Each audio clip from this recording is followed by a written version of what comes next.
Hello bachcho, let's read the question together. The question says, what change occur in pH of the secretion of digestive glands in mouth, stomach and intestine?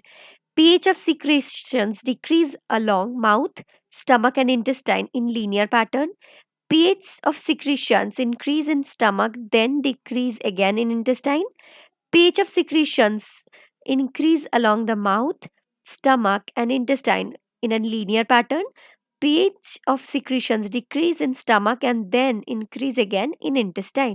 तो इन चारों option में से we have to find the correct answer. जो इस question का जो की concept है that is digestion of food.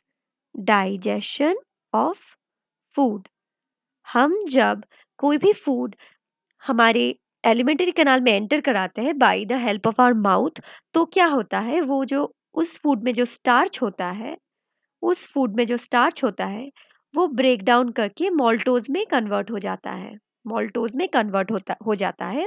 This happens by an enzyme जिसको हम बोलते हैं सलाइवरी अमाइलेज और टाइलिन। ये जो सलाइवरी अमाइलेज और टाइलिन है ये एक्ट करता है पीएच 6.8 में। हम अगर कंसिडर करें कि स्टार्च में जो हम फूड कंज्यूम किए थे उसका पीएच अगर 7 है तो माउथ में थोड़ा डिक्रीज कर रहा है क्योंकि यहाँ पे पीएच 6.8 है। उसके बाद जब मॉल्टोज स्टमक में आता है उसके साथ साथ जो फूड पार्टिकल स्टमक में आता है उसको अफेक्ट करता है पेप्सिन। पेप्सिन एक एंजाइम है जिसका ऑप्टिमम पीएच है पीएच 1.8 में। ये प्रोटीन्स को कन्वर्ट करता है प्रोटीओजेज में कन्वर्ट करता है और पेप्टोन्स में।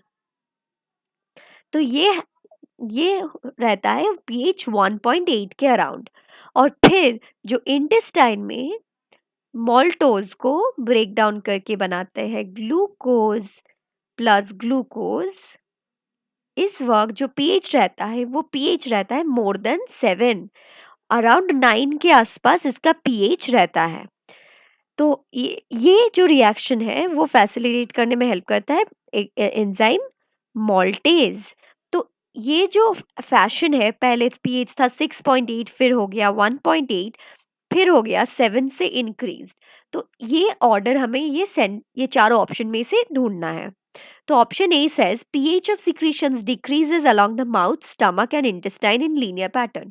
इंटेस्टाइन में डिक्रीज नहीं होता, इंटेस्टाइन में इंक्रीज करता है, देयरफॉर ये सेंटेंस रॉन्ग हो गया।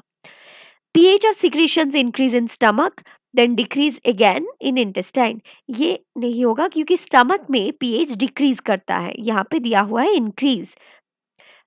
Option C says pH of secretions increase along the mouth, stomach and intestine in a linear pattern.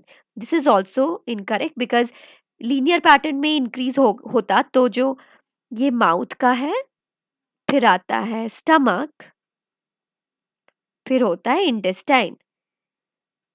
तो अगर स्टमक में लीनियर फैशन में इंक्रीज होता तो माउथ से ज्यादा होता स्टमक का पीएच।